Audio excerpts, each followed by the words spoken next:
نحمده ونستعينه ونستغفره ونؤمن به ونتوكل عليه ونعوذ بالله من شرور أنفسنا ومن سيئات أعمالنا من يهد الله فلا مضل له ومن يضلل فلا هادي له وأشهد أن لا إله إلا الله وحده لا شريك له وأشهد أن سيدنا ونبينا وشفيعنا وحبيبنا ومولانا محمدا عبد الله ورسوله أما بعد فأعوذ بالله من الشيطان الرجيم بسم الله الرحمن الرحيم قل هل يستوي الذين يعلمون والذين لا يعلمون إنما يتذكر أولو الألباب وعن ابن عباس رضي الله تعالى عنهما قال رسول الله صلى الله عليه وسلم فقيه واحد أشد على الشيطان من 1000 عابد أو كما قال عليه الصلاة والسلام وعن أبي الدرداء رضي الله تعالى عنه قال سمعت رسول الله صلى الله عليه وسلم يقول إن الملائكة لا تضع أجنحتها رضا لطالب العلم رواه أبو داود اللهم صل وسلم وبارك على محمد علم القرآن আজকের ইলমুল কোরআন তাহফিজুল কোরআন মাদ্রাসা রায়পুরা কর্তৃক আয়োজিত কিছু ছাত্রদেরকে হিফজুল কোরআন সবক প্রদান উপলক্ষে এই অনুষ্ঠান।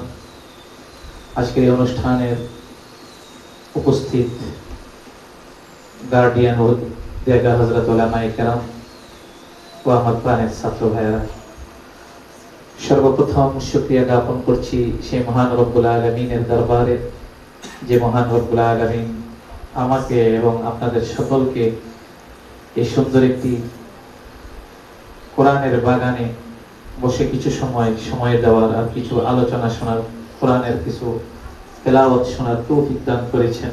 সেই জন্য সে পাক ইলাহির দরবারে শুকরিয়া আদায় করে নিই আলহামদুলিল্লাহ।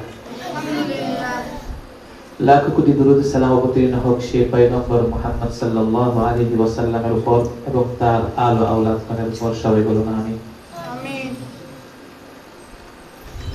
আল্লাহ পাক কোরআনে কারীমের মধ্যে ইরশাদ করেন কুল হাল ইয়াস্তাউল লাযীনা ইয়ালামুন ওয়াল লাযীনা লা ইয়ালামুন, হে নবী আপনি বলে দিন যারা জানে আর যারা জানে না তারা কি নয়, সমান নয়। যারা জানে আর যারা জানে না তারা কি সমান? যারা আলেম আর যারা মূর্খ সাধারণ মানুষ তারাও কি সমান? কখনো সমান নয়। যারা মাদ্রাসার তালিবুল আলেম তাদের সম্মান অনেক উপরে, অনেক উচ্চাঙ্গে। এমনি ভাবে যারা আলেম তাদের সম্মান অনেক বেশি, অনেক উপরে। আল্লাহ রাসূল বলেন ফকিহুন ওয়াহিদুন আশাদ্দু আলা শাইতানি মিন 1000 আবিদ। একজন ফকিহ, একজন মুফতি, একজন হাক্কানি আলেম 1000 আবেদ অপেক্ষা অনেক শক্তিশালী। এর অর্থ সাধারণ মানুষ যতই ইবাদত করুক না কেন শয়তান তাকে যে কোনো মুহূর্তে ধোঁকা দিয়ে গুমরা এবং পথভ্রষ্ট করতে পারে। পক্ষান্তরে একজন হক্কানি আলেম, যারা হক্কানি আলেম তাদেরকে শয়তান কখনো ধোঁকা দিয়ে গুমরা এবং পথভ্রষ্ট করতে পারে না। সুবহানাল্লাহ। এমনি ভাবে যারা মাদ্রাসার ছাত্র ছাত্রী তালিবুল আলেম তাদের সম্পর্কেও তাদের সম্মান অনেক উপরে, অনেক উচ্চাঙ্গে। আল্লাহ রাসূল বলেন ইন্নাল মালাইকাতা লা তাদাউ আজনিহাতাহা রিদান লিতালিবিল ইলম, নিশ্চয়ই ফেরেশতাগণ তালিবুল ইলমদের জন্য, মাদ্রাসার ছাত্র ছাত্রীদের জন্য ফেরেশতারা তাদের নূরের পাখা, নূরের ডানা বিছিয়ে দেয়। সুবহানাল্লাহ, সুবহানাল্লাহ। এর দ্বারা বোঝা গেল যারা তালিবুল ইলম মাদ্রাসার ছাত্র বা ছাত্রী তাদের সম্মানও কি অনেক উপরে, অনেক উচ্চাঙ্গে। এমনি ভাবে অন্য আরেক হাদিসে রয়েছে ওয়ান আলী ইবনে আবি তালিব রাদিয়াল্লাহু তাআলা আনহু قال, হযরত আলী ইবনে আবি তালিব রাদিয়াল্লাহু তাআলা আনহু থেকে বর্ণিত হাদিস, তিনি বর্ণনা করেন আল্লাহর রাসূল বলেন মান তাআল্লামা আল কুরআনা ওয়া হাফিযাহু আদখালাহু আল্লাহুল জান্নাহ ওয়া শাফাআহু ফি 10 মিন আহলি বাইতিহি কুল্লুহুম ক্বাদ ইস্তাওজাবান নার আও কামা ক্বালা আলাইহিস সালাতু ওয়াস সালাম। আল্লাহর রাসূল বলেন যে ব্যক্তি কোরআনে কারীম শিক্ষা গ্রহণ করবে ওয়া হাফিযাহ এবং এটাকে হেফাজত তথা হিফজ করবে, মুখস্থ করবে, হাফিজ কোরআন হবে, আদখালাহুল্লাহুল জান্নাহ, আল্লাহ তাআলা তাদেরকে কোথায় প্রবেশ করাবেন? জান্নাতে প্রবেশ করাবেন। সুবহানাল্লাহ সুবহানাল্লাহ। শুধু কি তাই?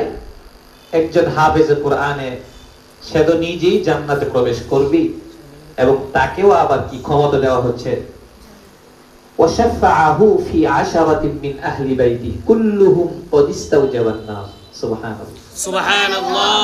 যে একজন কোরআনে হাফেজ তার পরিবর্গ থেকে 10 জন এমন ব্যক্তিকে সুপারিশ করে জাহান্নাম থেকে মুক্তি দিয়ে জান্নাতে নিয়ে যাবে, যেই 10 জনের উপর কি ছিল? জাহান্নাম ওয়াজিব ছিল, অবধারিত ছিল। এমন 10 জন ব্যক্তিকে একজন কোরআনে হাফেজ সে সুপারিশ করে জাহান্নাম থেকে মুক্তি দিয়ে জান্নাতে নিয়ে যাবে। সুবহানাল্লাহ সুবহানাল্লাহ। কাজে আমরা সেই কোরআনে হাফেজ যারা হয়েছি, কারা কারা কোরআনে হাফেজ? হাত উঁচু করো। মাশাআল্লাহ। আপনারা কি কোরআনে হাফেজ না? তাহলে হাত তুলে সমস্যা কোথায়? যারা কোরআনে হাফেজ তারা একজন কোরআনে হাফেজ, হাত নামা, সবাই হাত নামা। সে একজনকে, সে নিজে তো জান্নাতে যাবে আল্লাহর যদি দয়া হয়, সাথে সাথে সে তার পরিবার পরিজন থেকে 10 জন ব্যক্তিকে যাদের উপর জাহান্নাম অবধারিত ছিল তাদেরকে জান্নাতে নিয়ে যাবে। সুবহানাল্লাহ সুবহানাল্লাহ। অতএব আমরা যারা মাদ্রাসায় পড়তেছি, হাফেজ কোরআন হইতেছি, আমরা খুশি না বেজার? খুশি। এই খুশি না বেজার? খুশি। আল্লাহ পাক আমাদেরকে হাফেজ বানাইতেছেন, যারা হাফেজ হইছি আমাদেরকে বানাইছেন, আলহামদুলিল্লাহ সুম্মা আলহামদুলিল্লাহ। আজকাল তো আমরা অনেক গার্ডিয়ান আসছে না, আজকাল তো আমরা অনেকে সন্তানদেরকে আলেম বানাতে চাই না, হাফেজে কোরআন বানাতে চাই না। অনেকের ধারণা, সবার না, সকলের কথা বলতেছি না, কিছু কিছু মানুষের ধারণা, তারা মনে করে যে হাফেজে কোরআন হলে, আলেম হলে না জানি অভাবের কারণে কষ্ট করে। এরকম চিন্তাধারার লোক সমাজে আছে কি নাই? আছে। এই জন্য এই শ্রেণীর লোকেরা কি করে, তাদের সন্তানদেরকে বড় বড় অ্যাডভোকেট, আমি ওই শিক্ষার বিরোধিতা করতেছি না, বড় বড় ইঞ্জিনিয়ার, বড় বড় আইনজীবী, ব্যারিস্টার, ডক্টর, ইঞ্জিনিয়ার বানায়, ইউরোপ, কানাডা, ফ্রান্স, আমেরিকায় পাঠিয়ে দেয় উচ্চাঙ্গের শিক্ষা অর্জন করার জন্য। ও ভাই, এই চিন্তা কেউ করবেন না যে মাদ্রাসায় পড়লে, হাফেজ হলে, আলেম হলে অভাবের কারণে কষ্ট করে না। বরং আমি বলি যে আপনি আপনার সন্তানকে ডক্টর বানান, ইঞ্জিনিয়ার বানান, কিন্তু প্রথমে শরীয়তের বিধান। আরব দেশে বহু রকম রয়েছে যারা ডক্টর হাফেজে কোরআন, আলেম হাফেজে কোরআন, আলেম ডক্টর, ব্যারিস্টার, আইনজীবী, বড় বড় আর্মি। আপনার সন্তানকে আপনি হাফেজ বানান, আলেম বানান, পাশাপাশি জেনারেল শিক্ষায় শিক্ষিত হিসেবে গড়ে ওঠান, কোনো সমস্যা নেই। অন্যথায় এই সন্তান যাদেরকে শরীয়তের বিধান শিক্ষা দেন নাই, এই সন্তানগুলো হাসরের ময়দানে আল্লাহর আদালতে আপনার বিরুদ্ধে, মা বাবার বিরুদ্ধে কি করবে? নালিশ করবে।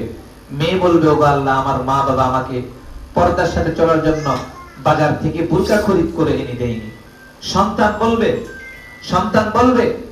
ওগো আল্লাহ, আমার বাবা মা আমাকে বড় বড় অ্যাডভোকেট, ইঞ্জিনিয়ার বানানোর জন্য ফ্রান্স, কানাডা, ইউরোপে পাঠিয়ে দিয়েছিল, ডক্টর আর ইঞ্জিনিয়ার আর ব্যারিস্টার বানানোর জন্য ইউরোপ কান্ট্রিতে পাঠিয়েছিল, কিন্তু শরীয়তের বিধান 5 ওয়াক্ত নামাজ শিক্ষা দেয়নি, কোরআন শিক্ষা দেয়নি, নামাজ পড়ার জন্য কয়েকটি সূরা শিক্ষা দেয়নি, ওযুর ফরজ কয়টি, নামাজের ফরজ কয়টি, এই শিক্ষা দেয়নি। ওগো আল্লাহ, আজকে যে বাবা মার কারণে আমাকে জাহান্নামে যাইতে হইতেছে, আমি চাই ওই বাবা মার বুকে পা দিয়ে জাহান্নামে নিক্ষিপ্ত হতে। নাউজুবিল্লাহ। আপনার সন্তান আপনার বিরুদ্ধে নালিশ করবে। অতএব আপনি যাদের একের অধিক সন্তান আছে, একটি সন্তানকে হাফেজে কোরআন বানান, আলেম বানান। সবার কি একটি সন্তান?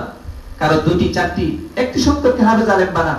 আর বাকি যে সন্তান স্কুল কলেজ ভার্সিটিতে পড়বে তাদেরকেও পড়ান, স্কুল কলেজে, আমার আপত্তি নেই। কিন্তু ওই শিক্ষার পাশাপাশি তাদেরকে শরীয়তের বিধান, 5 ওয়াক্ত নামাজ, ওযুর ফরজ কয়টি, নামাজ ভঙ্গের কারণ কয়টি, হালাল হারাম, জায়েজ না জায়েজ, এগুলোর তারতম্য শিক্ষা দিন।